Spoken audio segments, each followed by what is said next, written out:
प्रायः इसको अभ्यर्थी जो है वो छोड़ ही देते हैं। तो कोशिश है कि बहुत ही आसान तरीके से और जो ज़रूरी चीज़ें हैं वही आपको उपलब्ध कराई जाएँ। तो पहला है नमूना पंजीकरण प्रणाली SRS बुलेटिन। इसके आंकड़े जो हैं जून 2025 में जारी हुए। ये आंकड़े जारी कौन करता है?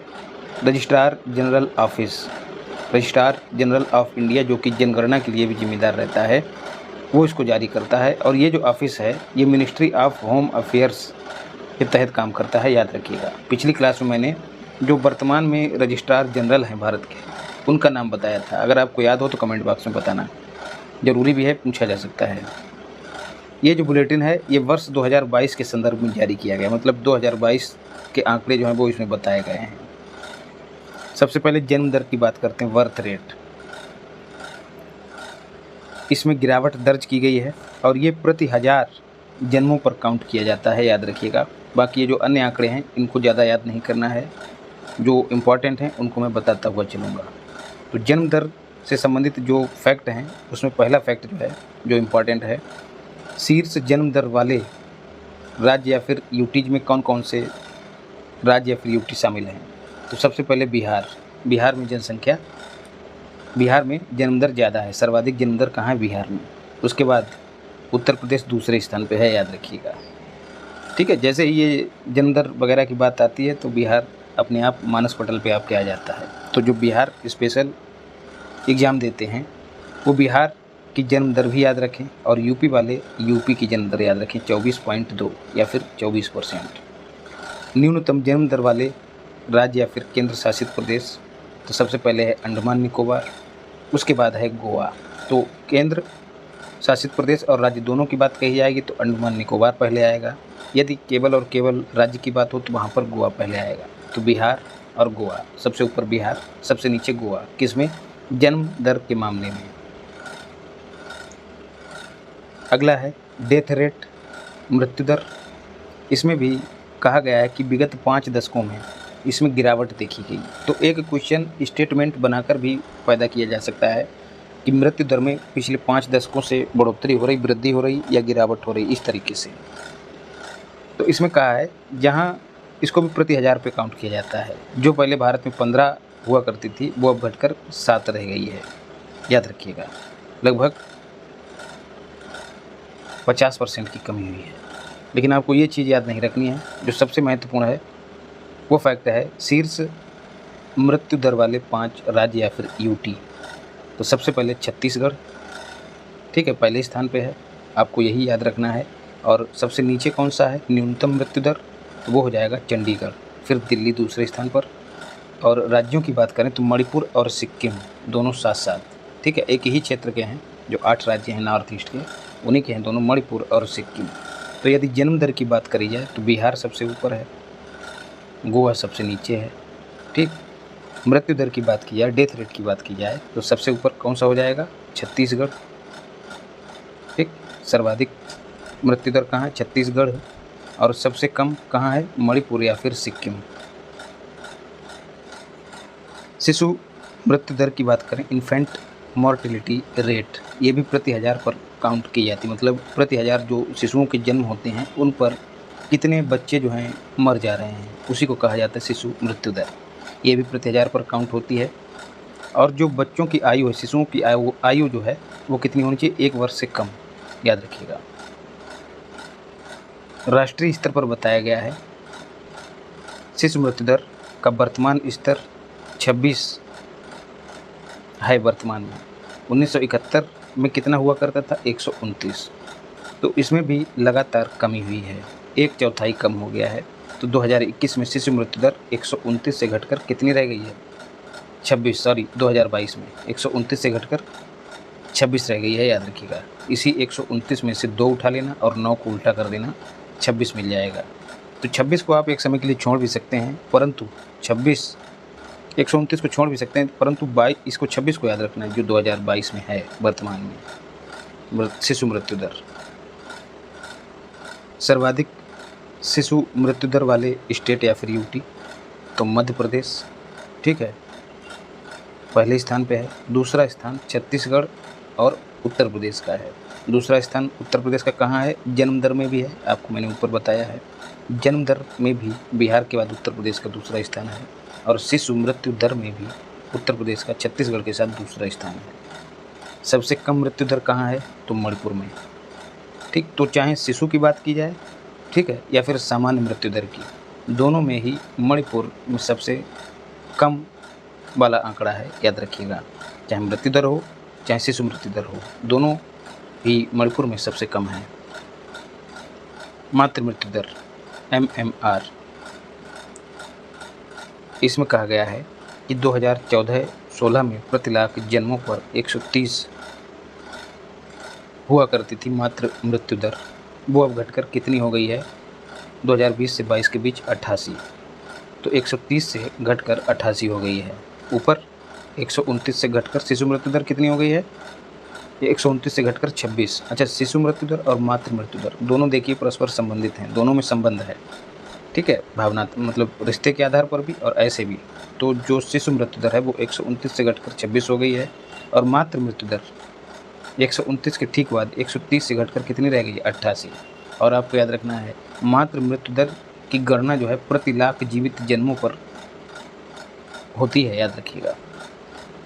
और सर्वाधिक मातृ मृत्यु दर वाला जो है वो मध्य प्रदेश है। तो चाहे शिशु मृत्यु दर की बात हो या फिर मातृ मृत्यु दर की बात हो, दोनों में ही मध्य प्रदेश पहले स्थान पे है। और सबसे कम मातृ मृत्यु दर कहाँ है? केरल में, याद रखिएगा।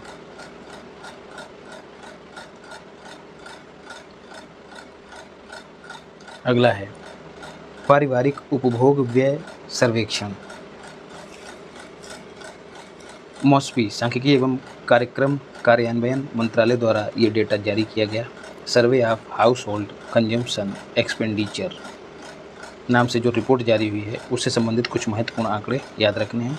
मतलब घरों के आधार पर कितना खर्च हो रहा है शहरों में, गाँव में, उन सब का इसमें लेखा जोखा दिया गया है। सर्वे में कहा गया है कि औसत मासिक प्रति व्यक्ति उपभोग व्यय monthly per capita consumption expenditure ग्रामीण क्षेत्रों में 4,122 रुपये, शहरी क्षेत्रों में 6,996।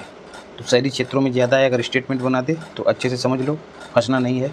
ग्रामीण क्षेत्रों में कम है, शहरी क्षेत्रों में ज़्यादा है। स्वाभाविक सी बात है कि शहरों में महंगाई ज़्यादा रहती है। और जो खास बात याद रखनी है, दोनों में ही वृद्धि हुई है 2022-23 की तुलना में।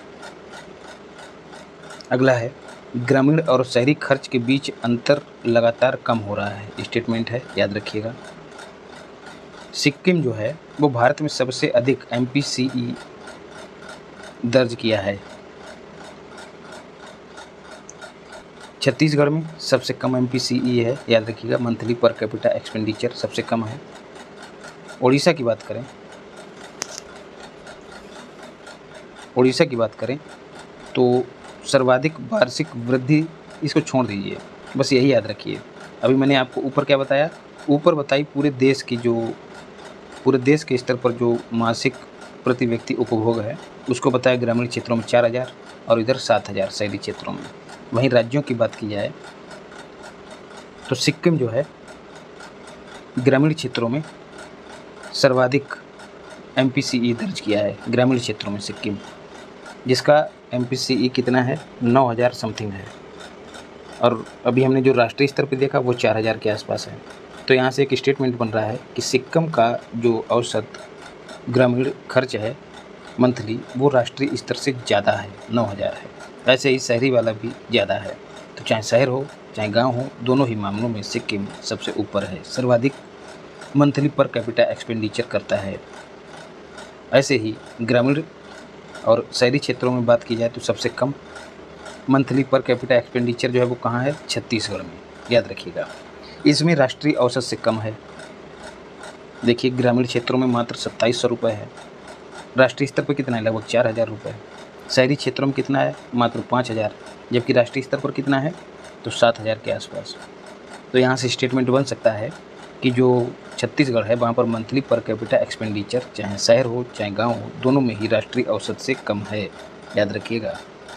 फैक्ट तो हर कोई पढ़ लेगा सीधा सीधा, लेकिन क्वेश्चन कैसे बन सकता है ये चीज़ मायने रखती है। यहीं पर जो है आपका PYQs काम आता है, आप टेस्ट पेपर सॉल्व करते हैं वो काम आते हैं, और कहीं ना कहीं आप जो एग्जामिनर है उससे लिंक बनाने की ओर अग्रसर रहते हैं।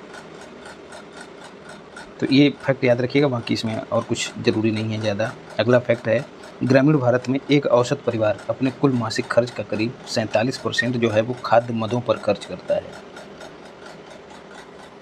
वहीं शहरी क्षेत्रों में मात्र 40%। तो ये थोड़ा फंसाने वाला आंकड़ा है। ग्रामीण क्षेत्रों में खाने पीने पे खर्च ज़्यादा हो रहा है 47%, शहरी क्षेत्रों में कम हो रहा है। जबकि होता क्या है, गांव में खूब खेत में गेहूँ होता है, खेत में सब्जी होती है, खेत में चावल होता है, फिर भी इन लोगों का खर्च जो है 47% है। ये चीज़ गांठ में बंधने वाली है। शहरी क्षेत्रों में कम है, 40% है खाद्यान्नों पे खर्च।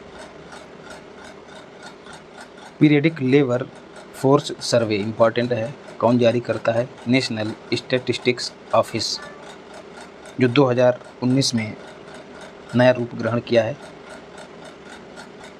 ऑर्गेनाइजेशन से ऑफिस बना है। 2 जो संस्थान थे उनका विलय किया गया, तब NSO का गठन हुआ है। एक NSSO national sample survey organisation और इसके साथ ही CSO सेंट्रल स्टैटिस्टिक्स ऑफिस, इन दोनों को मर्ज करके 2019 में NSO बना है, याद रखिएगा। ये किसके अधीन काम करता है? तो ministry of programme implementation, MOSPI, इसके अधीन काम करता है। तो ये जो पीरियडिक लेबर फोर्स सर्वे है, ये देश में रोजगार और बेरोजगारी की स्थितियों पर प्रकाश डालता है। ये जो रिपोर्ट है, ये जनवरी 2024 से लेकर दिसंबर 2024 के बीच के आंकड़ों को सामने रखती है। इस सर्वे का कहना है कि श्रम बाजार में कुल मिलाकर स्थिरता बनी हुई है, कायम है। अब मासिक PLFS भी जारी होना शुरू हो गया है। किस महीने से? तो मई से शुरू हो गया। तो मासिक वाला उतना ज़रूरी नहीं है, लेकिन ये एनुअल बहुत ज़रूरी है। अप्रैल 2025 में पीरियडिक लेबर फोर्स सर्वे 2024 जारी हुआ है, इसलिए इम्पॉर्टेंट है। और इसमें कहा गया है कि 15 वर्ष से अधिक आयु की आबादी में अखिल भारतीय LFPR 2023 में 59.8% था, जो 24 में थोड़ा घटा है, 59.6% रह गया है। LFPR क्या है? लेबर फोर्स पार्टिसिपेशन रेट, मतलब जो कार्यशील आबादी है, जो काम के लिए इच्छुक है, काम करने के लिए इच्छुक है, वो आबादी, उस आबादी की बात हो रही है जो 15 वर्ष से अधिक है। 15 से 59 वर्ष की जो कार्यशील आबादी है उसकी बात हो रही है, जो काम करना चाहती है। ऐसी आबादी कितनी रोजगार में लगी हुई है, वही है LFPR, labour force participation rate.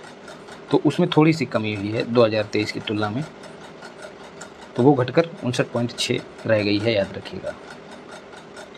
अगला है बेरोजगारी दर 2023 में 3.1% से थोड़ी बढ़ी है, 3.2% हुई है, याद रखिएगा।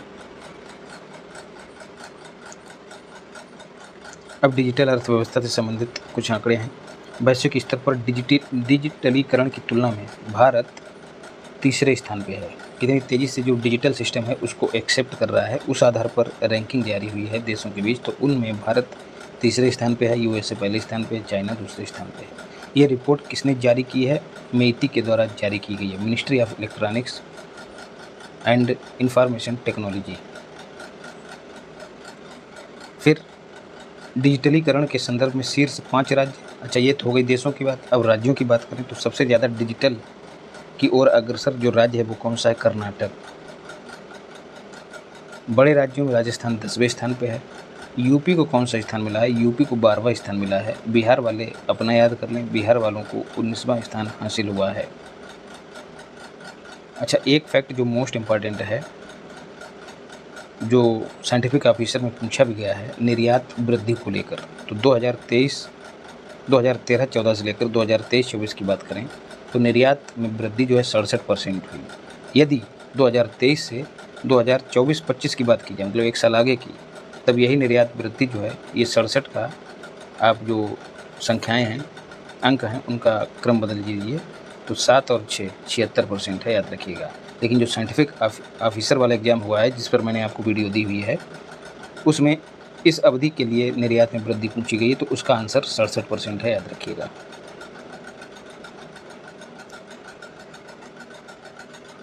घरेलू बैंकों की एक सूची जारी हुई है, RBI ने एक सूची जारी की है। डोमेस्टिक सिस्टेमिकली इम्पॉर्टेंट बैंक, जिनको DSIBs कहा जाता है, घरेलू स्तर पर जो व्यवस्थित रूप से काम कर रहे हैं, ऐसे बैंकों की सूची जारी की गई है नवंबर 2024 में आरबीआई के द्वारा, उसमें एसबीआई, एचडीएफसी निजी क्षेत्र का बैंक है, आईसीआईसीआई ये भी निजी क्षेत्र का बैंक है, ये तीनों डीएसआईवीज की कैटेगरी में शामिल किए गए हैं। महत्वपूर्ण घरेलू बैंक होने का इनको दर्जा मिला है, डी सिप्स का दर्जा मिला है। याद रखिएगा, सार्वजनिक क्षेत्र की कंपनी, सार्वजनिक क्षेत्र की बैंक एक ही है इसमें, एसबीआई। भारत की अक्षय ऊर्जा से संबंधित आंकड़ा जो है वो दिया गया है यहाँ पर। नवीन और नवीकरणीय ऊर्जा मंत्रालय ने आंकड़ा जारी किया अक्टूबर 2024 में, जिसमें कहा है कि अक्टूबर 2024 में देश में कुल अक्षय ऊर्जा आधारित जो बिजली उत्पादन की क्षमता है वो 203 गीगावाट हो गई थी। तो ये तो आंकड़ा है अक्टूबर 2024 का। इसके बाद 31 मार्च 2025 को फिर से जारी हुए, जिसमें जो आंकड़ा है, जो क्षमता है वो बढ़कर कितनी हो गई, 220 गीगावाट। याद रखिएगा। उसके बाद अच्छा, सर्वाधिक योगदान किसका है, सोलर एनर्जी का, ये भी याद रखिएगा। तो जो 31 मार्च 2025 की स्थिति है उसके अनुसार नवीकरणीय ऊर्जा क्षमता में सबसे आगे राजस्थान है, फिर गुजरात है। तो पहले अक्टूबर में आंकड़े जारी हुए, फिर मार्च में जारी हुए, और अब जो है 31 मई 2025 को फिर से जारी हुए, जिसमें ये क्षमता जो बढ़कर 226 गीगावाट हो गई है। और यहाँ पर क्रम जो है वो पलट गया, गुजरात पहले हो गया है, राजस्थान बाद में हो गया। तो मार्च में क्या है, जो ऊपर आंकड़ा हमने पढ़ा उसमें राजस्थान पहले है, गुजरात बाद में है। तो इसको अच्छे से दिमाग में बिठाए रखना। अक्टूबर का पूछे, चाहे मार्च का पूछे, चाहे मई का पूछे, आप अच्छे से कर लीजिएगा उसको। अखिल भारतीय ग्रामीण वित्तीय समावेशन सर्वेक्षण नाबार्ड द्वारा 2021-22 के लिए ये सर्वे कराया गया है। ये दूसरा है, याद रखिएगा, दूसरे क्रम का है। ठीक है, नेशनल फाइनेंशियल इंक्लूजन सर्वे नाबार्ड ने कराया है। याद रखिएगा, नाबार्ड की फुल फॉर्म भी पूछ ली जाती है, national bank for agriculture and rural development. इसका गठन कब हुआ था वो आपको डेट भी बतानी है और वर्ष भी बतानी है, इम्पॉर्टेंट है। और किस कमेटी की सिफारिश पर गठन हुआ ये भी बताना है। कहा गया है कि पहला सर्वेक्षण जो है वो 2016-17 में हुआ था। इस रिपोर्ट में कहा गया है कि 5 वर्षों में ग्रामीण परिवारों की औसत मासिक आय में वृद्धि हुई है। कितनी हो गई है वृद्धि? 57.6, या फिर कहें कि लगभग 58% की वृद्धि हुई है। और जो ग्रामीण परिवार हैं उनकी औसत मासिक आय जो है वो 12,698 रुपये हो गई है।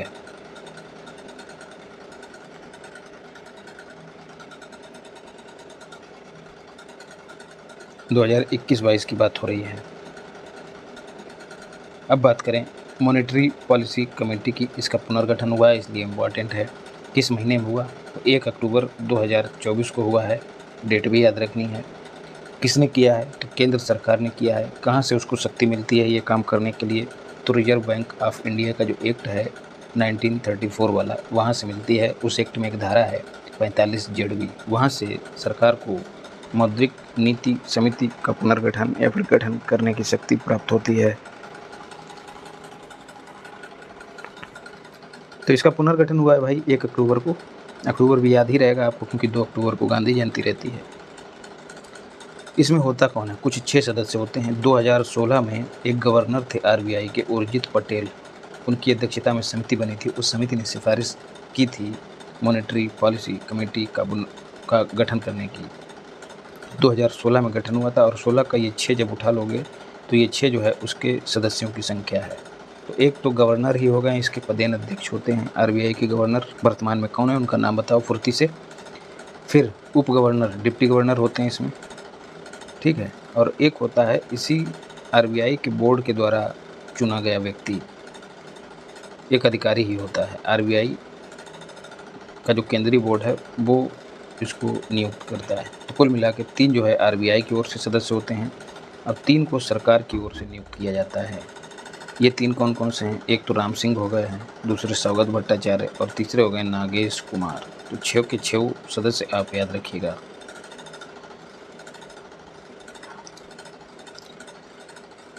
ये जो 3 अन्य सदस्य हैं इनको 4 वर्षों की अवधि के लिए नियुक्त किया जाता है, याद रखिएगा। और या फिर सरकार जो आदेश दे उस हिसाब से इनको हटाया जाएगा।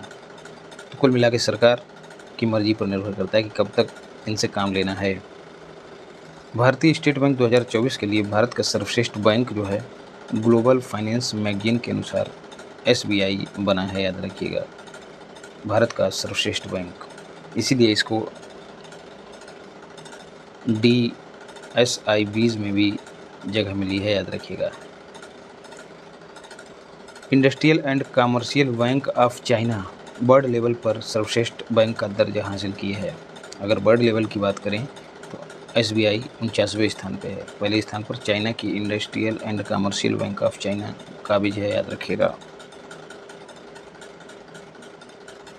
डिजिटल इंडिया सामान्य सेवा केंद्र परियोजना, digital India common service centre, ग्रामीण क्षेत्रों में जो डिजिटल कार्यप्रणाली है उसको बढ़ावा देने के लिए इलेक्ट्रॉनिकी और सूचना प्रौद्योगिकी मंत्रालय इस परियोजना की शुरुआत कर रहा है।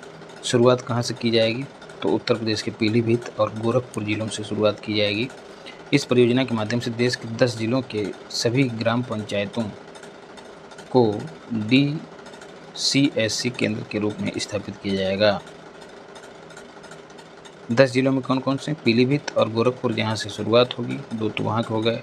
नॉर्थ ईस्ट का एक ही राज्य है मिजोरम, और उसमें जो ग्राम पंचायत है वो है ममित। भारत के लिए राष्ट्रीय स्वास्थ्य लेखानुमान 2021-22 को देखते हैं, national health accounts estimates for India. इनमें कहा गया है कि 2021-20 के बीच जो आउट ऑफ पॉकेट एक्सपेंडिचर है किस पर? हेल्थ पर, वो 62%, 14-15 में कितना हुआ करता था? 62.6%। वो अब घटकर 21-22 में महज 40%, लगभग 40%, यानी कि 39.4% रह गया है। तो इसमें भी कमी आई है। इस दौरान देश के कुल GDP में सरकारी स्वास्थ्य व्यय की हिस्सेदारी जो है वो बढ़कर 1.84% हो गई है। GDP का 1.84%। कुल स्वास्थ्य व्यय में सरकारी स्वास्थ्य व्यय का हिस्सा पहले 29% हुआ करता था, वो अब 48% हो गया है। याद रखिएगा, यहाँ पर जो बात की जा रही है वो GDP में जो हेल्थ एक्सपेंडिचर है उसकी बात कही जा रही है, और यहाँ पर कुल जो एक्सपेंडिचर है उसमें हेल्थ पर कितना खर्च हो रहा है उसकी बात कही जा रही है, 48%। अगला है आवधिक श्रम बल सर्वेक्षण, पीरियडिक लेबर फोर्स सर्वे। पहले हम लोग जनवरी से दिसंबर 2024 के बीच के लिए जो सर्वे हुआ उसको पढ़ चुके हैं। अभी जो है जुलाई 2023 से लेकर जून 2024 के बीच के आंकड़ों को देख रहे हैं। तो इसमें जो महत्वपूर्ण है उनको देख लेना है। कहा गया है कि 15 वर्ष से अधिक उम्र की महिलाओं के लिए LFPR labour force participation rate जो है वो बढ़ी है, और बढ़कर कितनी हो गई है? 41.7%। और इससे पहले हम लोग क्या देखे हैं? इससे पहले उसमें कमी आई थी। जो जनवरी से दिसंबर 2024 की रिपोर्ट हमने पढ़ी थी उसमें टोटल LFPR की बात हुई थी, लेकिन यहाँ पर महिलाओं की बात हो रही है, तो महिलाओं के संदर्भ में इसमें बढ़ोतरी हुई है, 41.7% हो गया है LFPR। टोटल में थोड़ी सी कमी हुई थी जो घटकर 59.6% हो गया था, जो जनवरी से दिसंबर 2020 का जो सर्वे था उसकी बात हो रही है यहाँ पर। तो ये महिलाओं वाला फैक्ट विशेष रूप से याद रखिएगा। 2023-24 में सभी उम्र के लोगों के संदर्भ में सामान्य स्थिति में सर्वाधिक बेरोजगारी, याद रखिएगा, सर्वाधिक बेरोजगारी गोवा में है तथा सबसे कम बेरोजगारी मध्य प्रदेश में है। मोस्ट इम्पॉर्टेंट फैक्ट है। उत्तर प्रदेश तथा बिहार दोनों के लिए बेरोजगारी दर 3% दर्ज है, ये भी याद रखिएगा। NABFID, NA का मतलब national bank for financing infrastructure and development, जो इंफ्रास्ट्रक्चर को फाइनेंस करने के लिए एक बैंक है जिसकी स्थापना 2021 में हुई थी। अब उसे पब्लिक फाइनेंशियल इंस्टीट्यूट के रूप में अधिसूचित कर दिया गया है कॉरपोरेट मंत्रालय के द्वारा। इस बैंक की स्थापना 2021 में हुई थी और एक एक्ट के तहत हुई थी। उस एक्ट का नाम क्या है? National bank for financing infrastructure and development act 2021। ये संस्थान जो है लॉन्ग टर्म के लिए इंफ्रास्ट्रक्चर के विकास के लिए ऋण उपलब्ध कराएंगे, याद रखिएगा। यूनिफाइड लैंडिंग इंटरफेस जो है वो आरबीआई के तत्कालीन गवर्नर शक्तिकांत ने अगस्त 2024 में लॉन्च करने की घोषणा की थी, जिसमें ऋण देने की प्रक्रिया को सरल बनाने का प्रावधान है। मतलब एक प्लेटफॉर्म है, उसको ऐसे डिजाइन किया गया कि जो ऋण देने का प्रोसेस है, लोन देने का, वो सरल हो जाए। बस इतना ही याद रखिएगा। जल्दी से जो ऋण हैं, लोन हैं, उनको स्वीकृति मिल जाए। कृषि और संबंधित क्षेत्र देख लेते हैं। बागवानी फसलों के क्षेत्र एवं उत्पादन के द्वितीय अग्रिम अनुमान जारी हुए हैं। ठीक है, ये दूसरे हैं, फाइनल वाले होते हैं तो ज़्यादा इंपॉर्टेंट हो जाता है। याद रखिएगा बागवानी फसलों की बात हो रही है। जारी किसने किए? कृषि एवं किसान कल्याण मंत्रालय ने बागवानी फसलों के लिए हॉर्टिकल्चरल क्रॉप्स के लिए जारी किए गए हैं। तो इसमें बस आपको यही याद रखना है कि क्षेत्रफल में वृद्धि हुई है, फसलों की बुआई के क्षेत्रफल में वृद्धि हुई है और उनके उत्पादन में भी वृद्धि हुई है। बस इतना याद रखिएगा। कितना क्षेत्रफल है ये ज़रूरी नहीं, लेकिन दिमाग में डाल लो। लगभग क्षेत्रफल जो है, एरिया जो है वो 292 लाख हेक्टेयर है। प्रोडक्शन जो है वो 3677 लाख टन है। बाकी ये सब छोड़ते हुए आपको आगे बढ़ना है। खरीफ फसलों के लिए एमएसपी जारी हुआ है 2025-26 के सत्र के लिए, सीजन 2025-26 खरीफ फसल। रबी की फसल कट भी चुकी है, इसलिए उसका जो एमएसपी है वो ज़रूरी नहीं रह गया है। बहुत ही ज़्यादा किस्मत ख़राब होगी तब जो रबी की फसल है उससे संबंधित एमएसपी पूछा जाएगा। तो 28 मई 2025 को मोदी की अध्यक्षता वाली, याद रखिएगा, आर्थिक मामलों की मंत्रिमंडलीय समिति के द्वारा इसको जारी किया गया। ठीक है, अब आर्थिक मामलों की मंत्रिमंडलीय समिति, तो ऑप्शन में रहेगा कि अध्यक्षता इसकी वित्त मंत्री करते, नहीं, प्रधानमंत्री करते हैं। सीजन 25-26 के दौरान 14 खरीफ फसलों के एमएसपी में वृद्धि हुई है। याद रखिएगा कितनी? 14 फसलों को, जिसमें धान के एमएसपी में 69 रुपये की वृद्धि हुई है। सर्वाधिक वृद्धि जो है वो नाइजर सीड, जिसको राम तिल भी कहा जाता है, उसके एमएसपी में हुई है। उसके बाद दूसरा स्थान वृद्धि के मामले में किसका है? रागी का। तो जो राम रागी हैं उनकी मौज रहती है, जो राम के राग में रमे रहते हैं। तो जो इम्पॉर्टेंट फसलें हैं जो पूछी जा सकती हैं, पहला धान हो गया सामान्य, और दूसरा है धान ग्रेड ए, मतलब एक सामान्य, फिर एक उससे थोड़ा ज़्यादा अच्छा धान, उसको ग्रेड ए में रखा गया है। तो सामान्य धान के लिए एमएसपी 369 रुपये है। 369 में ही 20 और जोड़ दीजिएगा, तो धान जो ए ग्रेड वाला है उसका एमएसपी निकल आएगा 389 रुपये। एकदम जस कत्ता से याद कर लीजिए। राम तिल जिसमें सर्वाधिक वृद्धि हुई है वो 9,537 रुपये प्रति कुंटल खरीदा जाएगा। और आपको बताना है कि जो एमएसपी है वो 22 फसलों के लिए जारी होता है या 23 फसलों के लिए जारी होता है। क्या गन्ना भी एमएसपी में शामिल होता है? मतलब गन्ने के लिए भी एमएसपी जारी होता है। फिर पीछे हमने बागवानी फसलों के उत्पादन के अग्रिम अनुमान पढ़े थे, अब यहाँ पर टोटल फसलों के अग्रिम अनुमान की बात की जा रही है। तो इसमें भी कुल खाद्यान्न उत्पादन पिछले वर्ष की तुलना में अधिक है, मतलब उसमें बढ़ोतरी हुई है। कुल चावल उत्पादन जो है उसमें भी वृद्धि हुई है, गेहूं के उत्पादन में भी वृद्धि हुई है और मोटे अनाज के उत्पादन में भी वृद्धि हुई है 2023-24 में। और मई 2025 में आंकड़े जारी हुए। तो कुल खाद्यान्न उत्पादन बढ़कर कितना हो गया है? 3,539 लाख टन। बस इतना ही दिमाग में डाले रखना, और थोड़ा सा और प्रयास कर लो तो चावल का भी याद कर लो।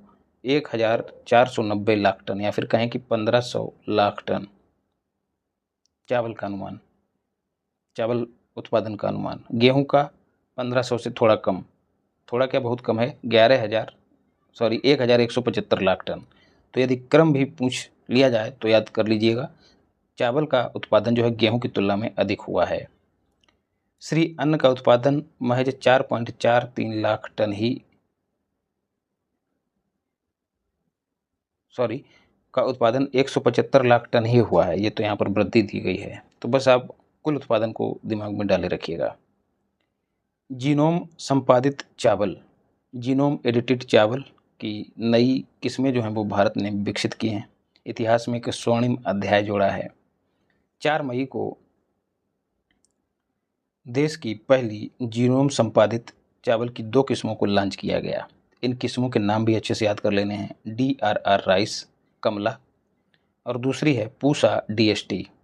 ये विश्व में अपनी तरह की पहली पैदावार है जो उच्च उपज और जलवायु अनुकूलन जैसी विशेषताओं की क्षमता रखती है। ठीक है कैसी? जीन एडिटेड, एक होती gene modified. Gene modified Bharat में केवल एक ही फसल है, वो है बीटी कपास। उसको उसके उत्पादन को अनुमति प्राप्त है। केवल एक ही फसल है जीन मॉडिफाइड। और जो जीन एडिटेड है वो कौन सी फसलें हैं? यही 2 प्रजातियां चावल की जो लॉन्च की गई हैं वो जीन एडिटेड हैं। तो जीन मॉडिफाइड और जीन एडिटेड में अंतर क्या है? जीन एडिटेड में जो फसल होती है उसमें उसी प्रजाति समूह से DNA लेकर इसमें जोड़ दिया जाता है। मान लिया ये जो कमला है, कमला जो प्रजाति है इसमें चावल की ही किसी दूसरी प्रजाति का DNA जोड़ा गया है, जिससे इसकी उपज बढ़ाई गई है और जलवायु अनुकूलन क्षमता इसकी बढ़ाई गई है। लेकिन जब बात आती है GM मतलब जेनेटिकली मॉडिफाइड फसल की, तो उसमें बैक्टीरिया जो होता है किसी अन्य फसल का या कोई अन्य बैक्टीरिया होता है, उसका DNA जो है फसल में समाहित किया जाता है। जैसे बीटी कपास है तो उसमें जो थोरिनजेनेसिस करके एक बैक्टीरिया है उसका DNA जो है वो जोड़ा गया है। तो याद रखिएगा, जीन एडिटिंग उसमें क्या होता है, उसी फसल का बैक्टीरिया जोड़ के नई फसल बनाई जाती है। उसी फसल की किसी प्रजाति का बैक्टीरिया जोड़ के नई फसल बनाई जाती है। लेकिन जब जीन मॉडिफिकेशन होता है तो कोई दूसरा बैक्टीरिया, मतलब बैक्टीरिया को उसमें जोड़ा जाता है, बैक्टीरिया के DNA को जोड़ा जाता है। या फिर कहें कि जो जीनोम एडिटिंग है उसमें स्वदेशी जीन को जोड़ा जाता है। ठीक है, और जैसे पौधे हो गए, पौधे का ही जीन उसमें जोड़ा जाएगा, जबकि जेनेटिकली मॉडिफाइड जो फसल है उसमें बैक्टीरिया का जीन जोड़ा जाएगा। केंद्रीय बजट 2023-24 में 500 करोड़ रुपए के आउटले के साथ कृषि फसलों में जीनोम संपादन, जीन एडिटिंग का प्रावधान किया गया था। ये जो जीनोम एडिटिंग हुई है ये CRISPR-Cas9 जिसको जैविक कैंची भी कहा जाता है, इससे पहले मैं आपको इसको पढ़ा चुका हूँ, उसका उपयोग किया जाता है। DRR राइस कमला जो है वो भारतीय कृषि अनुसंधान परिषद IIAR हैदराबाद द्वारा लोकप्रिय सांबा मैसूरी, जिसको आमतौर पर मंसूरी भी कह दिया जाता है, उसकी किस्म से विकसित किया गया है। याद रखिएगा, इस सांबा मंसूरी से ही जीन लिया गया है और उस जीन को इस किस्म में डालकर जो है इसको नया नाम दिया गया है DRR कमला। कमला की विशेषता क्या है? सामान्य किस्म की तुलना में ये 15 से 20 दिन पहले पक जाएगी और 25% अधिक इसका उत्पादन होगा, या फिर इसकी उपज जो है अन्य फसल की तुलना में, अन्य प्रजाति की तुलना में 25% अधिक होगी। जो पूसा DST है उसकी खास बात क्या है? मोस्ट इंपॉर्टेंट है, स्टेटमेंट बन सकता है समीक्षा अधिकारी में। खारे और क्षारीय या फिर कहें कि लवणीय और क्षारीय मिट्टी में भी ये अच्छे से उपज सकती है, अधिक उत्पादन कर सकती है ये प्रजाति। और इस प्रजाति को जो है नई दिल्ली द्वारा, जो भारतीय कृषि अनुसंधान परिषद है, इस प्रजाति को MTU 1010 की जो अन्य प्रजाति है उसके जीन के द्वारा तैयार किया गया है। तो यह उन क्षेत्रों के किसानों के लिए वरदान साबित होगी जहां पर मिट्टी की लवणता और क्षारीयता एक बड़ी समस्या रहती है।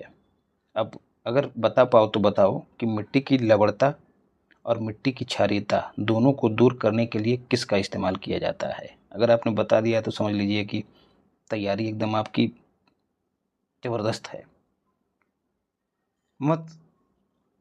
फिर क्या है? मूलभूत पशुपालन सांख्यिकी 2024 नवंबर 2024, और उसमें भी 26 नवंबर को राष्ट्रीय दुग्ध दिवस मनाया जाता है। पिछली बार भी आपको बताया, जो हमारे संविधान निर्माता थे उन्होंने दूध पीकर संविधान को लिखा था, ठीक है, तैयार किया था, तो उसी दिन राष्ट्रीय संविधान दिवस भी मनाया जाता है, उसी दिन राष्ट्रीय दुग्ध दिवस भी मनाया जाता है। तो इस दिन पशुपालन और डेयरी मंत्रालय ने बेसिक एनिमल हस्बेंड्री स्टैटिस्टिक्स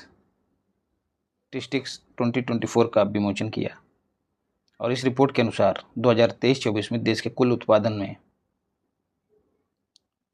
इसके अनुसार देश का कुल दुग्ध उत्पादन जो है वो 239 मिलियन टन अनुमानित है। पिछले 10 वर्षों की तुलना में 5% की वृद्धि हुई है। फाओ क्या कहता है? इसके अनुसार कुल दुग्ध उत्पादन में भारत विश्व में पहले स्थान पे है। दूसरा स्थान किसका है बता पाओ तो बता देना। भारत जो पूरा विश्व का दुग्ध उत्पादन है उसमें 25% की हिस्सेदारी अकेले रखता है। बड़ी बात है दोस्त। अगला जो मोस्ट इंपॉर्टेंट फैक्ट है, 2023-24 के दौरान दुग्ध की प्रति व्यक्ति उपलब्धता, मतलब भारत में एक व्यक्ति को कितना दूध पर डे पीने को मिल रहा है, तो 431 ग्राम, या 431 कहाँ यार, 471 ग्राम। और आप कितना पीते हैं तो बताइए। 2023-24 के दौरान दुग्ध उत्पादक शीर्ष 5 राज्य जो हैं वो कौन कौन से हैं? तो सबसे पहले उत्तर प्रदेश, देश के कुल दूध उत्पादन में लगभग 16% की हिस्सेदारी। विश्व में कितनी हिस्सेदारी? 25% पूरे भारत की। यूपी की भारत में कितनी हिस्सेदारी? 16%। दूसरा स्थान राजस्थान का है, तीसरा स्थान मध्य प्रदेश का है। फाओ क्या कह रहा है? कुल अंडा उत्पादन में भारत विश्व में दूसरे स्थान पे है। और अंडा उत्पादक राज्यों की बात करें तो आ से अंडा और आ से आंध्र प्रदेश पहले स्थान पे, तमिलनाडु दूसरे स्थान पे। फाओ क्या कह रहा है? कुल मांस उत्पादन में भारत विश्व में चाइना, यूएसए और ब्राज़ील के बाद चौथे स्थान पे है। इंपॉर्टेंट फैक्ट है दोस्त, सब के सब एकदम दिमाग में छाप लेना है। मांस उत्पादन में भारत में राज्यों का क्रम क्या है? तो पश्चिम बंगाल ममता वाला पहले स्थान पे है, दूसरा स्थान अपने प्यारे उत्तर प्रदेश का है, ठीक है, लगभग 12% की हिस्सेदारी। ऊन उत्पादन की बात करें तो राजा महाराजा ऊनी वस्त्र पहनते हैं, एकदम सक्षम होते हैं, बढ़िया एकदम भेड़ वाली जो ऊन होती है। तो राजा महाराजा राजस्थान की बात हो रही है, राजस्थान पहले स्थान पे, जम्मू कश्मीर दूसरे स्थान पे, गुजरात रजाई ओढ़ के जहाँ गुजरती है रात, रजाई किसकी बनी होती है? रुई की। रुई मतलब कपास। कपास उत्पादन में गुजरात पहले स्थान पे है। ये सब मैंने आपको जो एक वीडियो दी है छोटी सी, उसमें बेहतर ट्रिक्स के जरिए समझाया है और आपको याद भी हो गया होगा।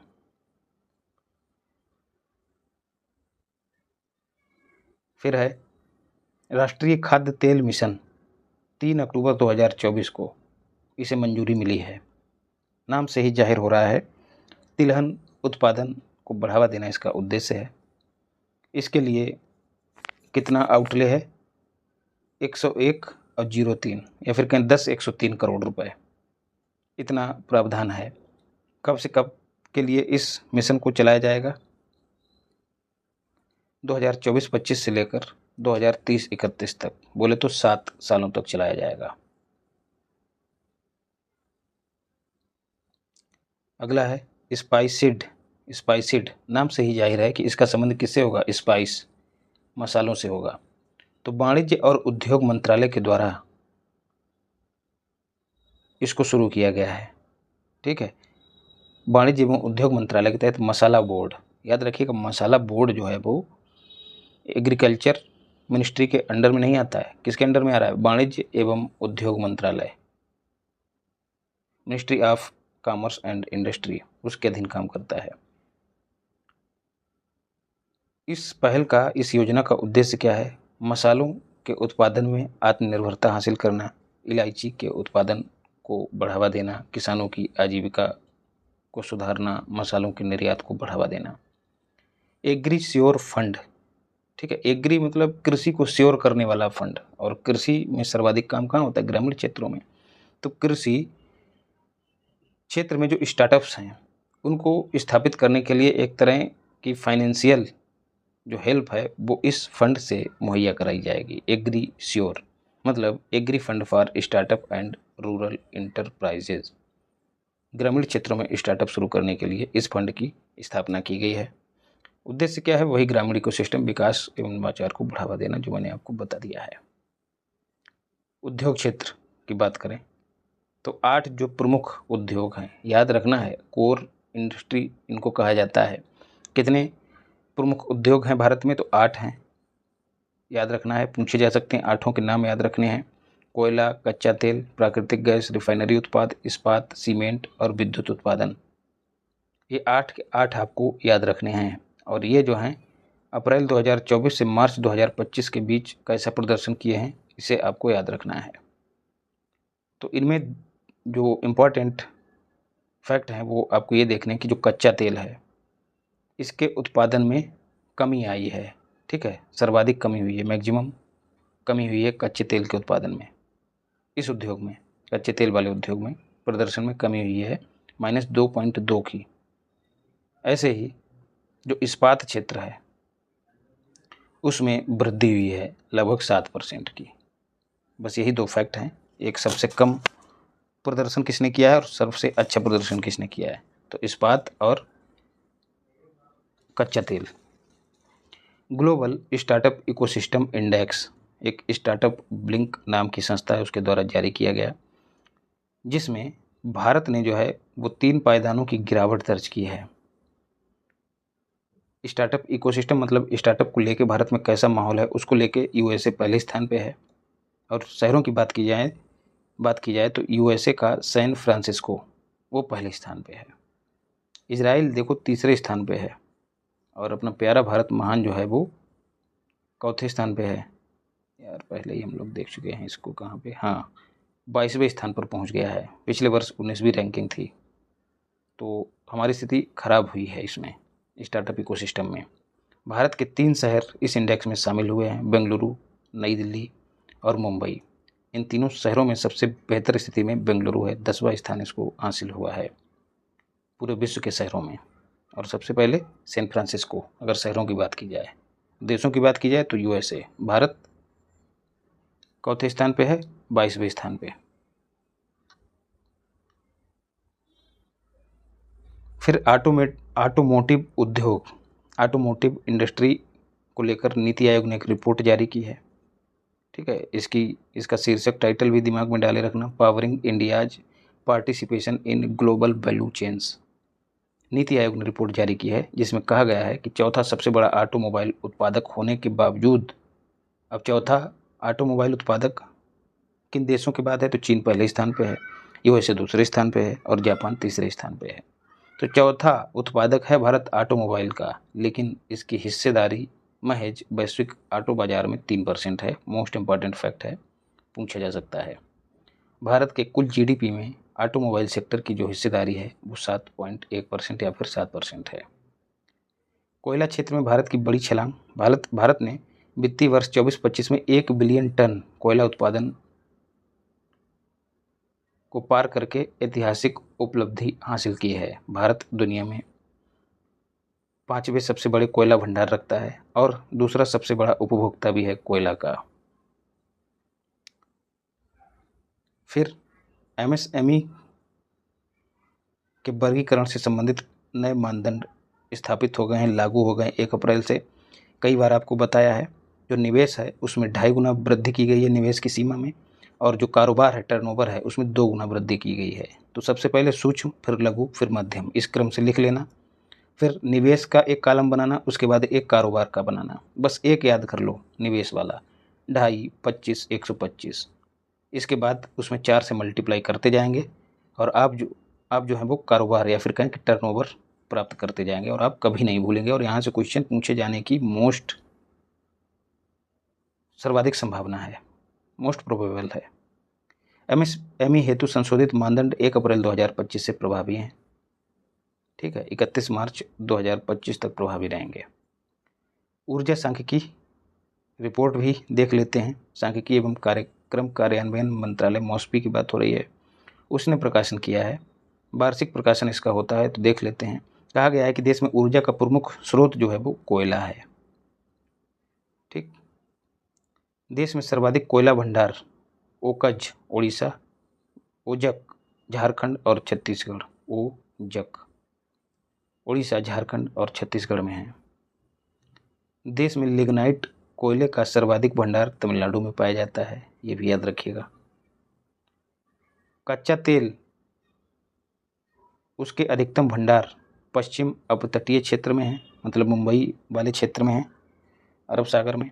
दूसरा स्थान असम का है। ठीक है, कच्चा तेल। नेचुरल गैस की बात करें तो उसके भी अधिकतम भंडार जो हैं पश्चिम अपतटीय क्षेत्र में है, और दूसरा स्थान जो है असम ना होकर पूर्वी अपतटीय क्षेत्र का है, याद रखिएगा। अपतटीय क्षेत्र मतलब तट से थोड़ा दूर, ऐसे ये वाला सेक्शन, ये वाला एरिया। IRCTC और IRFC, Indian Railway Finance Corporation, इन दोनों कंपनियों को नवरत्न का दर्जा दिया गया है। किसने दिया है? तो वित्त मंत्रालय ने दिया है, और उसके तहत जो विभाग है लोक उद्यम विभाग, उसने दिया है, याद रखिएगा। तो जो IRFC है वो 26वीं नवरत्न कंपनी बनी है। IRCTC जो कि Indian railway catering and tourism corporation full form रखती है, ये 25वीं है। मोस्ट इम्पॉर्टेंट है 25वीं, ठीक है। जैसे टिकट विकट बुक होते हैं, खाना वाना जो मिलता है ट्रेन में, IRCTC और IRFC Indian Railway Finance corporation, railway को फाइनेंस करने से संबंधित एक निगम है। इसे 26वीं नवरत्न कंपनी का दर्जा प्राप्त हुआ है। IRCTC की स्थापना 1999 में हुई थी और IRFC की स्थापना 1986 में हुई थी। मोस्ट इम्पॉर्टेंट हैं, सारे फैक्ट याद कर लीजिए। कुल महारत्न कंपनियां कितनी हैं? 14 हैं। कुल नवरत्न कंपनियां 26 हो गई हैं। दोनों ही फैक्ट याद रखिएगा। पारस्परिक ऋण गारंटी योजना, mutual credit guarantee scheme for MSMEs, MSMEs के लिए एक स्कीम लॉन्च की गई है। इस योजना के तहत जो मशीनरी उपकरण हैं MSME के लिए, उन उपकरणों की खरीद के लिए आसानी से ऋण उपलब्ध कराया जाएगा सरकार की ओर से। 100 करोड़ तक का ऋण प्रदान करने की सुविधा इसके तहत मुहैया कराई गई है। हिंदुस्तान एरोनॉटिक्स लिमिटेड, हाल जिसकी बात करें, हिंदुस्तान एरोनॉटिक्स लिमिटेड, इसको 12 अक्टूबर 2024 को वित्त मंत्रालय ने 14वीं महारत्न कंपनी का दर्जा प्रदान किया है। 26वीं नवरत्न कौन सी है? पीछे हम पढ़ चुके हैं, IRFC। तो महारत्न कंपनी अब कितनी हो गई हैं? 14 है। 13वीं कौन सी है भाई? तो ऑयल इंडिया लिमिटेड, इसको भी याद रखना है। हाल की स्थापना कब हुई थी? तो 1940 में सेठ बालचंद हीराचंद ने इसकी स्थापना की थी बेंगलुरु में। इस कंपनी का उद्देश्य घरेलू स्तर पर विमान बनाना था। तो अब कुल 14 कंपनियां हो गई हैं, याद रखिएगा। 13वीं ऑयल इंडिया लिमिटेड है। PM ड्राइव योजना, ड्राइव योजना, मतलब इलेक्ट्रिक और ड्राइव मतलब वाहनों की बात हो रही, वाहन चलाने से संबंधित है, तो इलेक्ट्रिक वाहनों से संबंधित योजना है। 11 सितंबर 2024 को प्रधानमंत्री ने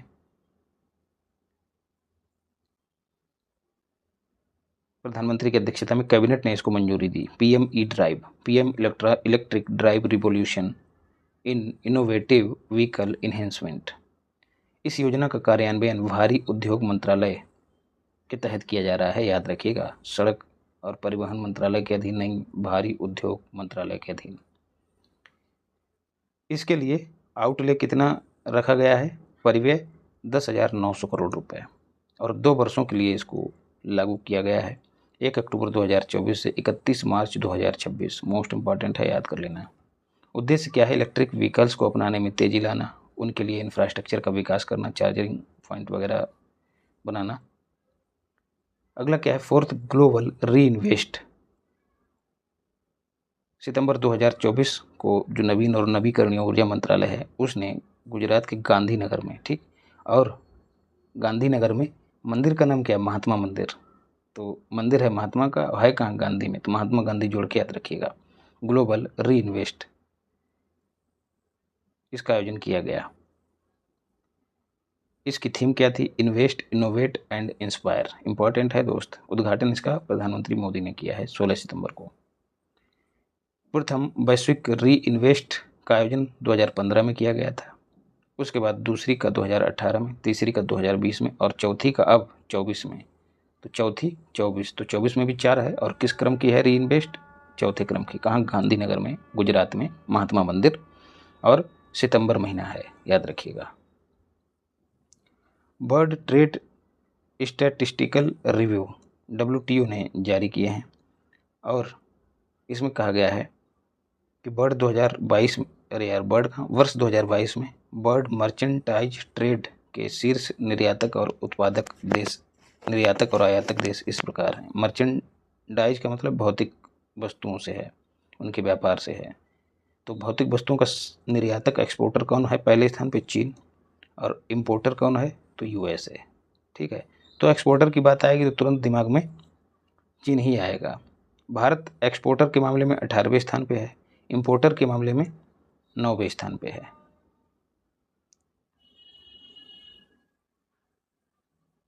कृषि उत्पादों के निर्यात में शीर्ष 5 देश कौन से हैं? यूएसए पहले स्थान पे है, याद रखिएगा, चाइना नहीं है। कृषि उत्पादों के निर्यात में भारत का स्थान जो है वो 7वां है और अर्जेंटीना के साथ है 7वें स्थान पे। कृषि उत्पादों के आयात में पहला स्थान चीन का है। तो चीन कीड़े मकोड़े खाने वाला देश है, तो ये जो खाने पीने की चीज़ें हैं उनको क्या करता है? आयात करता है। भारत का स्थान 7वां है। ठीक है, तो चाहे निर्यात की बात हो कृषि उत्पादों की, चाहे कृषि उत्पादों के आयात की बात हो, दोनों में ही भारत का स्थान 7वां है, याद रखिएगा। आपूर्ति श्रृंखला का उपाध्यक्ष चुना गया है भारत को, सप्लाई चेन काउंसिल का वाइस चेयर नियुक्त किया गया है। सप्लाई चेन का चेयरमैन किसे नियुक्त किया गया है? यूएसए को। तो जो सप्लाई चेन है उसकी 3 बॉडी हैं, supply chain council, crisis response network और लेबर राइट्स। ये भी थोड़ा सा दिमाग में डाल लेना। तीनों ही निकायों के लिए अध्यक्ष और उपाध्यक्ष का चुनाव किया गया है। ठीक है, तो जो आपूर्ति श्रृंखला परिषद है, सप्लाई काउंसिल है,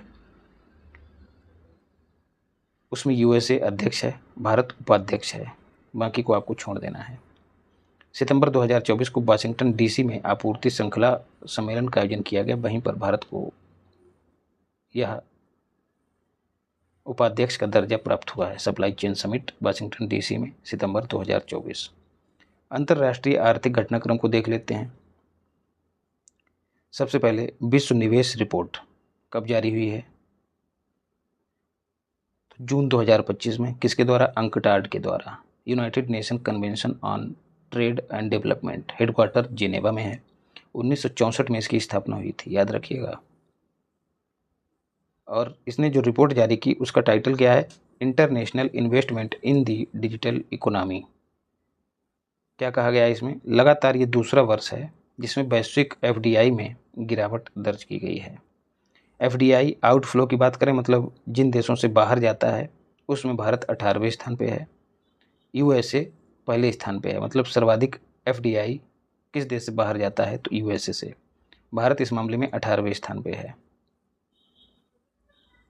अब बात करें एफडीआई इनफ्लो की, तो एफडीआई इनफ्लो में उसमें भी यूएसए पहले स्थान पे है और भारत जो है 15वें स्थान पे है। वैश्विक आर्थिक संभावनाएं नाम से एक रिपोर्ट किसने जारी की है? विश्व बैंक ने। अर्धवार्षिक रिपोर्ट है और इसमें वित्तीय वर्ष 2024 में भारत की जो इकोनॉमिक ग्रोथ है वो 6.5% अनुमानित है। फिर विश्व आर्थिक स्थिति संभावनाएं रिपोर्ट, ये रिपोर्ट किसकी है? तो संयुक्त राष्ट्र की है, world economic situation and prospectus. तो कुछ रिपोर्ट हैं, उनको आपको उनके जारीकर्ता के रूप में भी याद रखना है। किसने उनको जारी किया है? वर्ल्ड इकोनॉमिक आउटलुक अप्रैल 2025 में जारी हुई है। कौन जारी करता है? जो दुनिया की इंपॉर्टेंट फीमेल्स होती हैं, मतलब IMF, वो अपना लुक देती हैं तैयार होकर सज सवर के। तो IMF क्या जारी करता है? World economic outlook. इसका शीर्षक क्या है? A critical juncture aimed policy shift. इसमें कहा गया है कि 2024 में भारत की जो इकोनॉमिक ग्रोथ है वो 6.5% रहेगी। अभी हम पहले पढ़ चुके हैं जो वर्ल्ड बैंक की रिपोर्ट थी, ग्लोबल इकोनॉमिक प्रोस्पेक्टस, उसमें भी यही आंकड़ा है। तो दोनों में सेम है, इसलिए इसको पढ़ लीजिए, दिमाग में बिठा भी लीजिए। 2024-25 में एफडीआई इनफ्लो की बात करें तो एफडीआई इनफ्लो भारत में कितना रहा है? $81 बिलियन, जो 23-24 की तुलना में 14% अधिक है। सेवा क्षेत्र में सर्वाधिक रहा है। एफडीआई इनफ्लो में राज्यों की बात करें तो महाराष्ट्र है, महाराष्ट्र में सर्वाधिक एफडीआई आया है, उसके बाद कर्नाटक। तो ये फैक्ट भी मोस्ट इम्पॉर्टेंट है।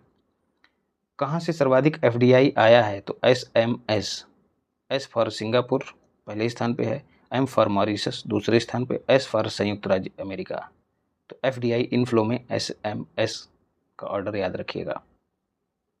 Asian development outlook report. ठीक है, क्योंकि एशियन डेवलपमेंट की बात हो रही है तो इसको इसी के नाम वाली संस्था एशियन डेवलपमेंट बैंक उसने जारी किया है। बस इतना ही याद रखिए किसने जारी किया है। अगला है भारत में गरीबी उन्मूलन, वर्ल्ड बैंक की रिपोर्ट जारी हुई है। शीर्षक इसका क्या है, spring 2025 poverty and equity brief report. इसमें कहा गया है कि भारत ने पिछले एक दशक में गरीबी उन्मूलन के प्रयासों में अभूतपूर्व प्रगति दर्ज की है। अत्यधिक गरीबी देश में तेजी से घटी है। अत्यधिक गरीबी का अंतर्राष्ट्रीय मानक क्या है, वह व्यक्ति जिसकी आय पर डे $2.15 से कम है वो अत्यधिक गरीब है। ये अंतर्राष्ट्रीय स्टैंडर्ड है गरीबी का। कहा गया है कि 2011-12 में जहां अत्यधिक गरीबी जो है वो 16% के आसपास थी, वो 22-23 में घटकर मात्र 2.3% रह गई है। याद रखिएगा, भारत ने इस अवधि में 171 मिलियन लोगों को गरीबी रेखा से ऊपर उठाया है, ये भी याद रखिएगा। ग्रामीण क्षेत्रों में अत्यधिक गरीबी दर जो है जहां 18% हुआ करती थी वो घटकर कितनी रह गई, 2.8%। तो अगर क्वेश्चन बना दिया जाए कि भारत में गरीबी कितनी है, 2.3% राष्ट्रीय स्तर पर, ग्रामीण क्षेत्र पर कितनी है, 2.8%, शहरी क्षेत्रों में कितनी है, मात्र 1.1%। तो यहाँ पे थोड़ा सा दिमाग में हलचल पैदा करने वाली स्थिति है, क्योंकि शहरी क्षेत्रों में गरीबी जो है वो कम है, ग्रामीण क्षेत्रों में ज़्यादा है। नहीं, ये तो नहीं खैर हलचल करेगा। ठीक है, 2.8% शहरी गरीबी है, शहरी क्षेत्रों में है, और 1.1% ग्रामीण क्षेत्रों में है। 2.8% ग्रामीण क्षेत्रों में और 1.1% शहरी क्षेत्रों में, और पूरे देश की बात करें तो 2.3%। तीनों फैक्ट याद रखिएगा। ग्रामीण और शहरी गरीबी का अंतर जो है घटा है, 1.7% अंक रह गया है। वर्ष दर वर्ष 16% गिरावट रही है। अगला है अत्यंत गरीब आबादी का 65% भाग 5 राज्यों में रहता था। मोस्ट इंपॉर्टेंट फैक्ट है और इस आधार पर क्वेश्चन पूछा भी गया है। ये 5 राज्य कौन कौन से हैं, तो अपना एक उत्तर प्रदेश हो गया, महाराष्ट्र, बिहार, पश्चिम बंगाल और मध्य प्रदेश।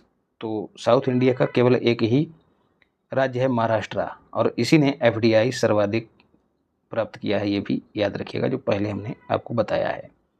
2022-23 में भी यही हाल है। तो जहां 65% यहाँ पर गरीब आबादी रहा करती थी 2011-12 में, वो अब घटकर 54% हो गई, या फिर कहें कि 55% रह गई, लेकिन राज्य वही हैं। तो 54% गरीब लोग जो हैं इन्हीं 5 राज्यों में निवास करते हैं। मोस्ट इंपॉर्टेंट फैक्ट है। भारत का विदेशी ऋण दिसंबर 2024 के अंत तक का आंकड़ा है, कितना है, $717 बिलियन। अब ये ऋण जो है किस रूप में है, तो सबसे बड़ा हिस्सा जो है डॉलर में है, दूसरा स्थान भारतीय रुपए में है, रुपए का है, तीसरा जापानी येन का है। विदेशी मुद्रा भंडार हमारा कितना है, वो भी $700 बिलियन से अधिक है, ये भी याद रखिएगा। GDP और विदेशी ऋण का अनुपात जो है वो बढ़ गया है, 19.1% हो गया, जो इससे पहले 19% था। तो बहुत ही मामूली सा बढ़ा है, 0.1%। रून ग्लोबल रिच लिस्ट कर GDP अनुपात हम लोग पहले पढ़ चुके हैं, वो 12% है, और यहाँ पर ऋण GDP अनुपात की बात हो रही है, जो कि 19.1% है। तो जो रून ग्लोबल रिच लिस्ट है, इसके अनुसार न्यूयॉर्क जो है लगातार दूसरे वर्ष दुनिया के अरबपतियों की राजधानी के तौर पे काबिज है, मुंबई को पीछे पछाड़ते हुए। संघाई पहली बार एशिया में अरबपतियों की राजधानी बना है, इससे पहले मुंबई हुआ करता था। तो पूरे विश्व में अगर बात करी जाए अरबपतियों की कैपिटल की, तो वो न्यूयॉर्क है अमेरिका में। एशिया की बात करी जाए तो चाइना का संघाई है, दूसरा स्थान बीजिंग है, वो भी चाइना का ही है, तीसरे स्थान पर अपना मुंबई है। अरबपतियों की सर्वाधिक संख्या अमेरिका में है।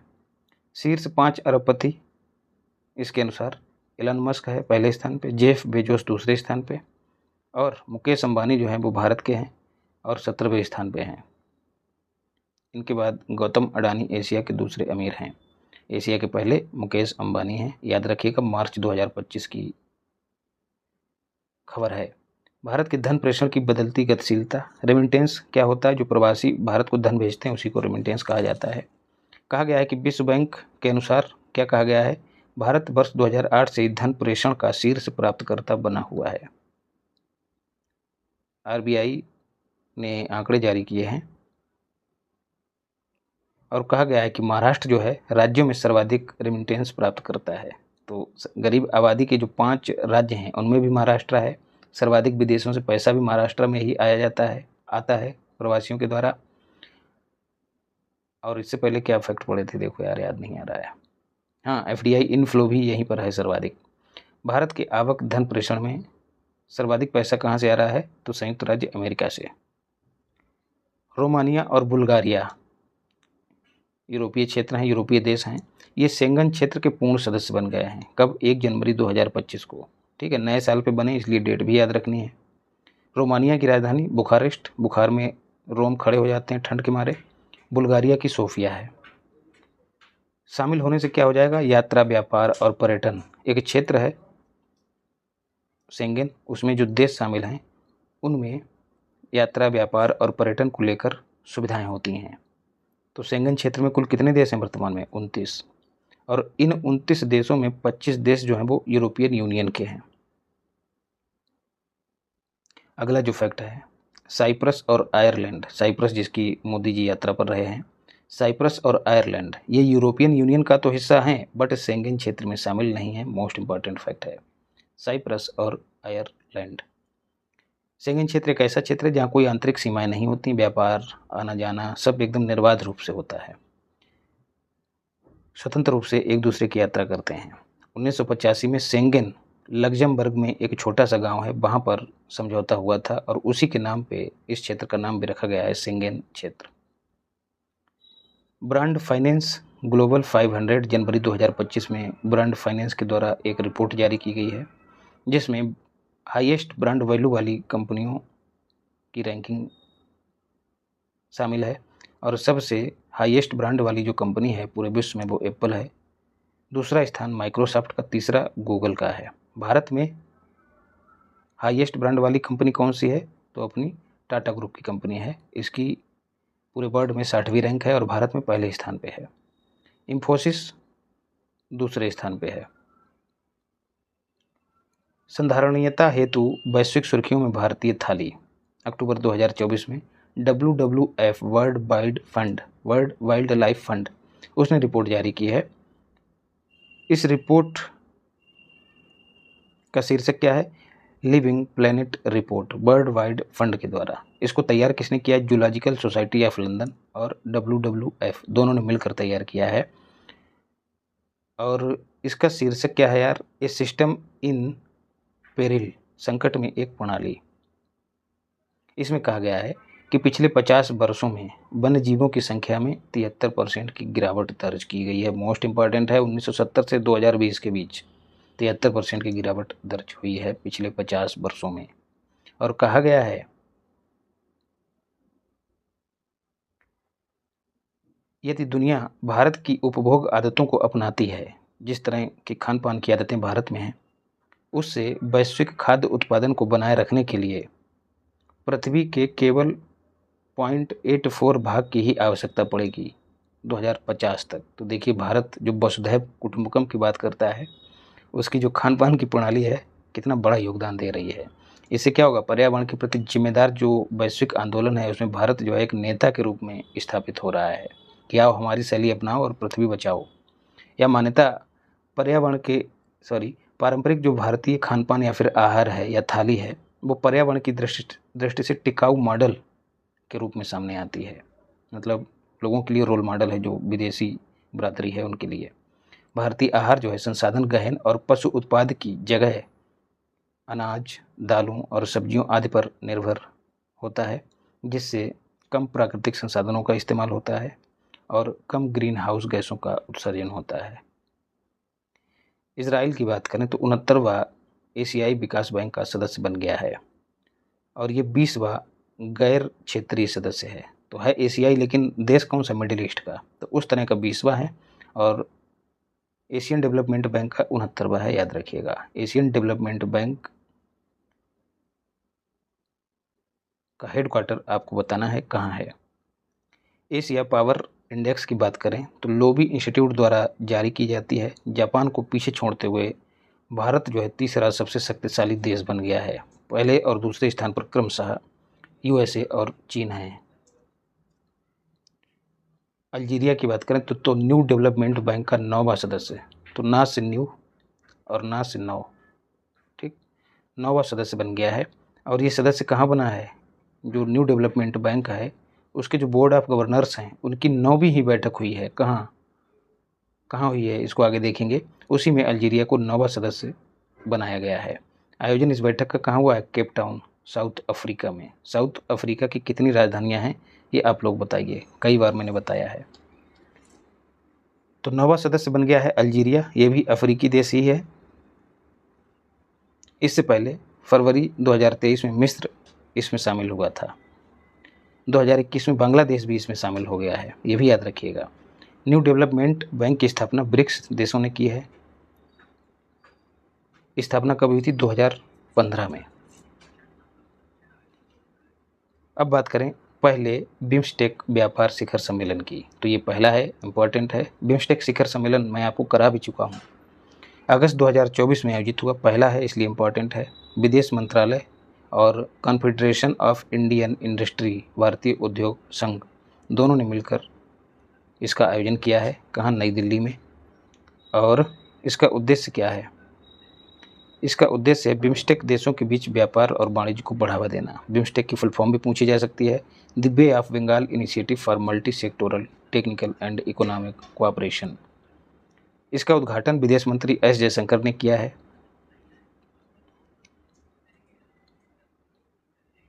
बिम्स्टेक की बात करें तो इसकी स्थापना जो है 6 जून 1997 में बैंकॉक घोषणा पत्र के साथ हुई थी।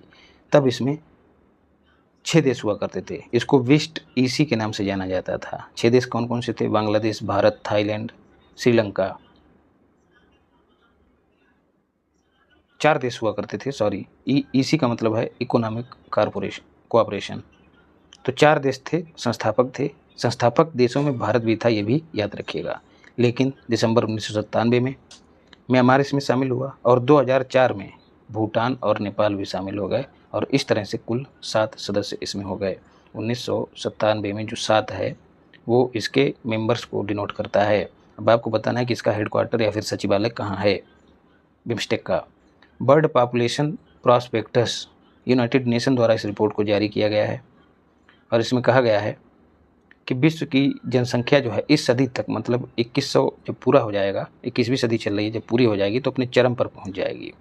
और अनुमान है कि 2080 के दशक के मध्य लगभग 10.3 बिलियन पूरे विश्व की जनसंख्या हो जाएगी।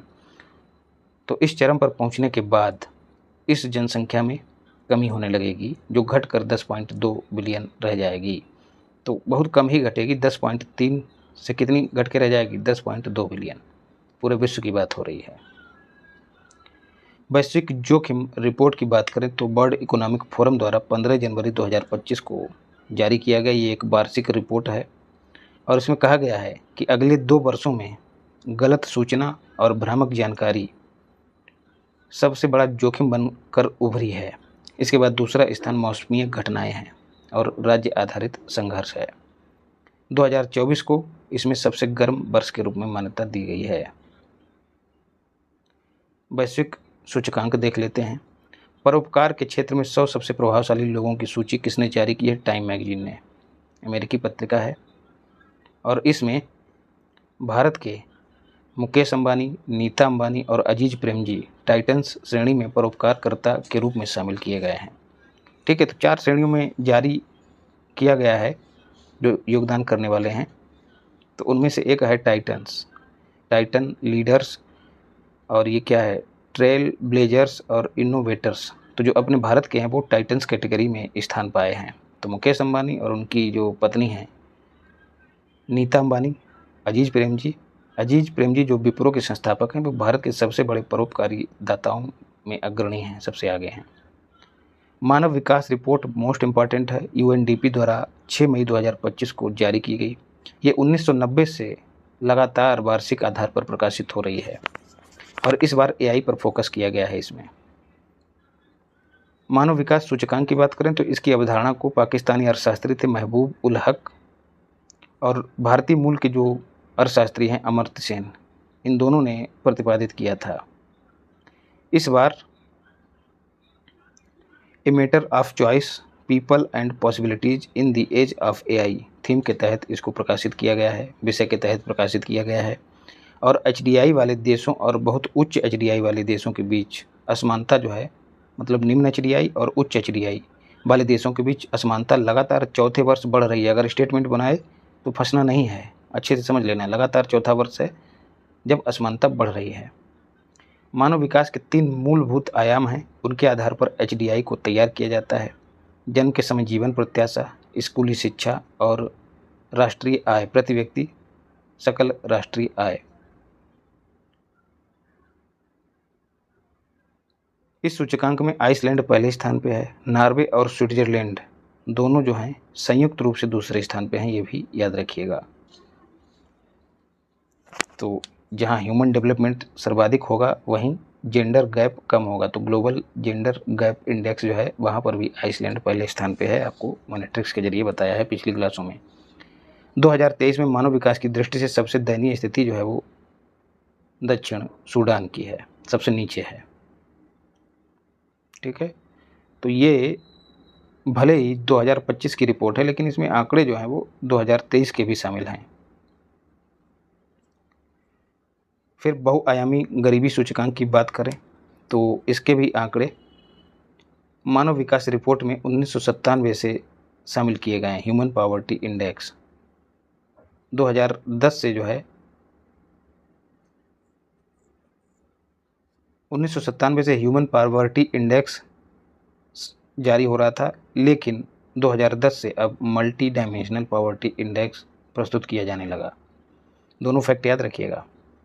यूएनडीपी के सहयोग से इसको कौन जारी करता है? ऑक्सफोर्ड निर्धनता एवं मानव विकास पहल, दोनों मिलकर इसको जारी करते हैं। इसके 3 आयाम हैं, शिक्षा, स्वास्थ्य और जीवन स्तर, लाइफ स्टाइल। भारत का बहुआयामी गरीबी सूचकांक मूल्य घटकर 0.069 हो गया है। भारत की 16.4% जनसंख्या बहुआयामी गरीबी की स्थिति में जूझ रही है, ये भी याद रखना है। और जो ग्लोबल जो लैंगिक विकास सूचकांक है उसमें सर्वाधिक लैंगिक समानता वाले देशों में सर्वोच्च स्थान डेनमार्क का है, याद रखिएगा। पीछे हम लोग क्या पढ़ चुके हैं, ग्लोबल जेंडर गैप इंडेक्स, उसमें आइसलैंड पहले स्थान पे है, लेकिन यहाँ पर लैंगिक समानता की बात हो रही है एचडीआई के तहत, तो उसमें डेनमार्क पहले स्थान पे है। महिलाओं और पुरुषों के बीच सर्वाधिक असमानता वाले देश यमन। भारत का लैंगिक असमानता सूचकांक कितना है? 0.40। लैंगिक असमानता सूचकांक में भारत की रैंक जो है वो 102वीं है, लेकिन ग्लोबल जेंडर गैप में इंडिया की 131वीं है, ये भी याद रखिएगा। भारत की स्थिति मध्यम मानव विकास वाले देशों में रखी गई है और एचडीआई मूल्य कितना है भारत का? 0.68 या फिर 69। इस एचडीआई मूल्य के साथ भारत 130वीं रैंक पर है, पिछले वर्ष 131वीं रैंक पे था। तो भारत के एचडीआई मूल्य में 1990 से प्रति वर्ष औसत वृद्धि हो रही है। कितनी हुई है? 1.31% की। सार्क देश जिनमें श्रीलंका, मालदीव, भूटान ये भारत से बेहतर स्थिति में हैं, जबकि बांग्लादेश भारत के साथ संयुक्त रूप से 130वें स्थान पर है, याद रखना है। जेंडर इन इक्वलिटी इंडेक्स में 102वीं रैंक है, पहले भी बता चुका हूँ। संसद में जो महिलाओं का प्रतिनिधित्व है वो ग्लोबल लेवल पर 26.5% है, लेकिन भारत में कितना है? 14.8%। ये फैक्ट भी याद रखिएगा। श्रम शक्ति में महिलाओं की भागीदारी कितनी है? 35%। ये फैक्ट भी याद रखना है।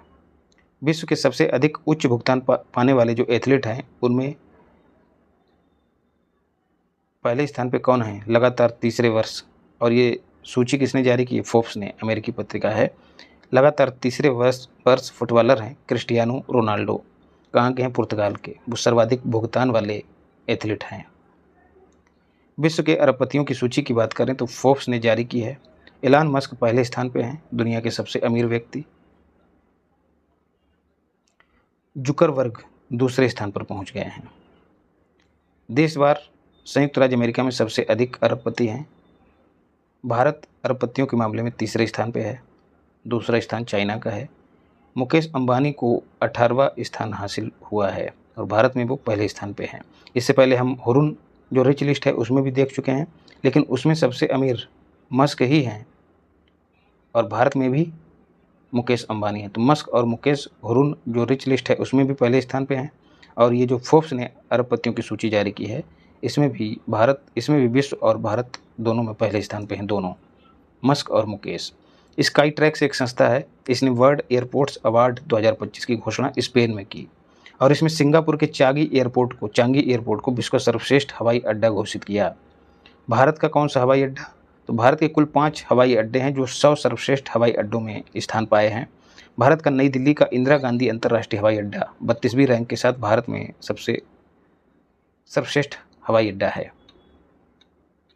विश्व के सबसे अमीर शहरों की बात करें तो हेनले एंड पार्टनर्स के द्वारा जारी की गई रैंकिंग, सर्वाधिक अमीर 50 शहरों में न्यूयॉर्क भी शामिल है, जो वर्ष 2025 में विश्व के सबसे अमीर शहरों की सूची में पहले स्थान पे है। तो न्यूयॉर्क सबसे अमीर शहर है। विश्व के सबसे 50 अमीर शहरों में भारत के 2 ही शहर शामिल हैं, मुंबई और नई दिल्ली, और उसमें भी मुंबई 27वें स्थान पे, मतलब भारत में मुंबई सबसे ऊपर है, दिल्ली का स्थान 39वां है। तो माया नगरी मुंबई भारत में सर्वाधिक अमीर शहर है। ब्रांड फाइनेंस ने एक आईटी सर्विसेज को लेकर रैंक जारी की, जिसमें सर्वश्रेष्ठ आईटी सेवा ब्रांड जो है वो एक्सेंचर है, याद रखिएगा, विश्व का सबसे मूल्यवान आईटी सेवा ब्रांड। इससे पहले हम केवल ब्रांड की बात कर रहे थे, यहाँ पर आईटी ब्रांड की बात हो रही है, तो एक्सेंचर पहले स्थान पे है। भारत का कौन सा ब्रांड भारत में सबसे ऊपर है? तो टाटा कंसल्टेंसी सर्विसेज, टाटा की ही कंपनी है, ये दूसरा मूल्यवान ब्रांड है, याद रखिएगा। लगातार टीसीएस 4 वर्षों से दुनिया का दूसरा मूल्यवान ब्रांड बना हुआ है। तो एप्पल हम लोग पहले पढ़ चुके हैं, सर्वश्रेष्ठ ब्रांड था, वहाँ पर भी टाटा दूसरे स्थान पे था, लेकिन यहाँ पर आईटी ब्रांड की बात हो रही है तो वहाँ पर भी टाटा दूसरे स्थान पे ही है, ये भी याद रखिएगा। टाइम मैगजीन ने आंकड़ा जारी किया था, अपनी रिपोर्ट जारी की थी सितंबर 2024 में, उसमें जो बर्ड वेस्ट कंपनीज की बात हुई है तो उसमें एप्पल पहले स्थान पे है। तो पुराना करंट अफेयर्स है, इसको याद करना ज़्यादा ज़रूरी नहीं है। तो इस तरह से आर्थिक घटनाक्रम हमारा पूरा हुआ। वीडियो अच्छी लगी हो तो लाइक करना, नए हो तो चैनल को सब्सक्राइब करना, और अगर पीडीएफ पाना चाहते हो तो इसी नाम से टेलीग्राम चैनल है, उसको ज्वाइन कर लेना। मिलते हैं अगली क्लास में, धन्यवाद।